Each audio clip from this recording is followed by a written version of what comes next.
নমস্কাৰ বন্ধু বান্ধৱীসকল, তোমালোকে কেনেকৈ আছা? আশা কৰোঁ ঈশ্বৰৰ কৃপাত তোমালোকে সকলো বহুত ভালে আছা। বন্ধুসকল, তোমালোকৰ কাৰণে মই লৈ আহিছোঁ আৰু এটা গুৰুত্বপূৰ্ণ ভিডিঅ'। ইয়াৰ মাধ্যমত তোমালোকে আৰু 5 মাৰ্কছ পাবলৈ সক্ষম হৈ যাবা। বন্ধুসকল, মাত্ৰ ভিডিঅ'টো শেষলৈকে চাই থাকিবা আৰু মোৰ চেনেলটো ছাবস্ক্ৰাইব কৰিবলৈ তোমালোকে নাপাহৰিবা।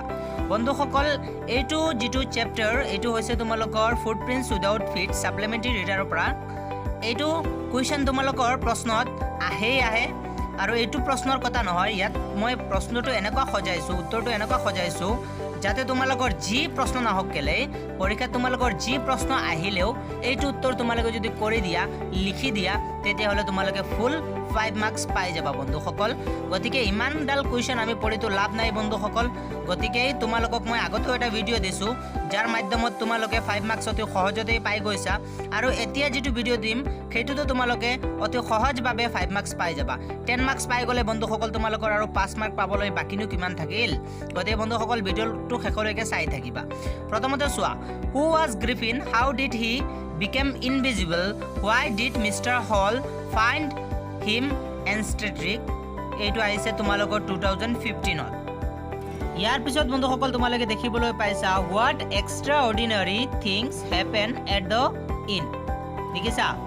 ইয়াৰ পিছত চোৱা, briefly describe the extraordinary behavior of Mr. Hall's furniture. It was 2016. ইয়াৰ পিছত চোৱা, give a description of Griffin experience in Dairyland. এইটো হৈছে 2017 চনত। ইয়াৰ পিছত আৰু এটা বন্ধুসকল গুৰুত্বপূৰ্ণ প্ৰশ্ন, Griffin was a rather loneliest person, comment.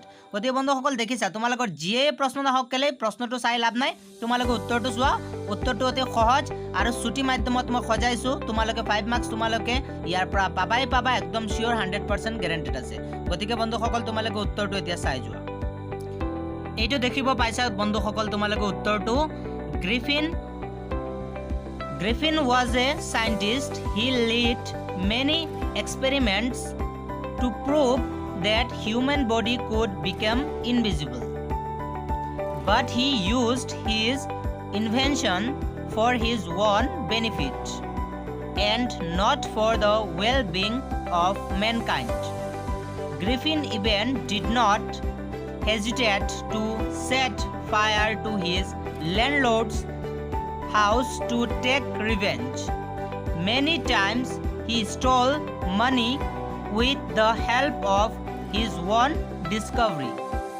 He hit many people. He even did not care to hit a policeman. At Iping, he booked 2 rooms at an inn. The arrival of a stranger at the village in winter was an unusual event.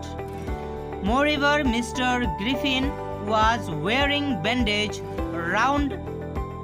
round his face, forehead, dark glasses on his eyes, and a large hat on his head.